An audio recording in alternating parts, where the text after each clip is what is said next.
In the year 149, Judas understood that Antiochus Eupator was coming with a multitude against Judea, and with him Lysias the regent, who had charge over the affairs of the realm, having with him 110,000 footmen, 5,000 horsemen, 22 elephants, and 300 chariots armed with hooks. Menelaus also joined himself with them, and with great deceitfulness besought Antiochus, not for the welfare of his country, but in hopes that he should be appointed chief ruler. But the King of Kings stirred up the mind of Antiochus against the sinner, and upon Lysias, suggesting that he was the cause of all the evils, he commanded, as the custom is with them, that he should be apprehended and put to death in the same place. Now there was in that place a tower 50 cubits high, having a heap of ashes on every side. This had a prospect steep down. From thence he commanded the sacrilegious wretch to be thrown down into the ashes, all men thrusting him forward unto death.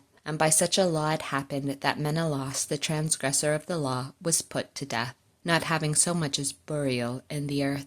And indeed very justly, for insomuch as he had committed many sins against the altar of God, the fire and ashes of which were holy, he was condemned to die in ashes. But the king, with his mind full of rage, came on to show himself worse to the Jews than his father was, which, when Judas understood, he commanded the people to call upon the Lord day and night, that as he had always done, so now also he would help them, because they were afraid to be deprived of the law, and of their country, and of the holy temple, and that he would not suffer the people, that had of late taken breath for a little while, to be again in subjection to blasphemous nations. So when they had all done this together, and had craved mercy of the Lord with weeping and fasting, lying prostrate on the ground for 3 days continually, Judas exhorted them to make themselves ready. But he, with the ancients, determined, before the king should bring his army into Judea, and make himself master of the city, to go out, and to commit the event of the thing to the judgment of the Lord. So committing all to God, the Creator of the world, and having exhorted his people to fight manfully, and to stand up even to death for the laws, the temple, the city, their country, and citizens, he placed his army about Modian. And having given his company for a watchword the victory of God, with most valiant chosen young men, he set upon the king's quarter by night, and slew 4,000 men in the camp, and the greatest of the elephants with them that had been upon him.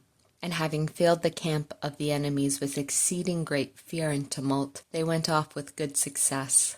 Now this was done at the break of day, by the protection and help of the Lord. But the king, having taken a taste of the hardiness of the Jews, attempted to take the strong places by policy, and he marched with his army to Bethsura, which was a stronghold of the Jews. But he was repulsed, he failed, he lost his men. Now Judas sent necessaries to them that were within. But Rhodocus, one of the Jews' army, disclosed the secrets to the enemies. So he was sought out and taken up and put in prison. Again the king treated with them that were in Bethsura, gave his right hand, took theirs, and went away. He fought with Judas, and was overcome. And when he understood that Philip, who had been left over the affairs, had rebelled at Antioch, he was in a consternation of mind, and entreating the Jews and yielding to them, he swore to all things that seemed reasonable, and, being reconciled, offered sacrifices, honored the temple, and left gifts. He embraced Maccabees, and made him governor and prince from Ptolemais unto the Gerenians. And when he had come to Ptolemais, the men of that city were much displeased with the conditions of the peace, being angry for fear they should break the covenant. Then Lysias went up to the judgment seat, and set forth the reason, and appeased the people, and returned to Antioch. And thus matters went with regard to the king's coming and his return.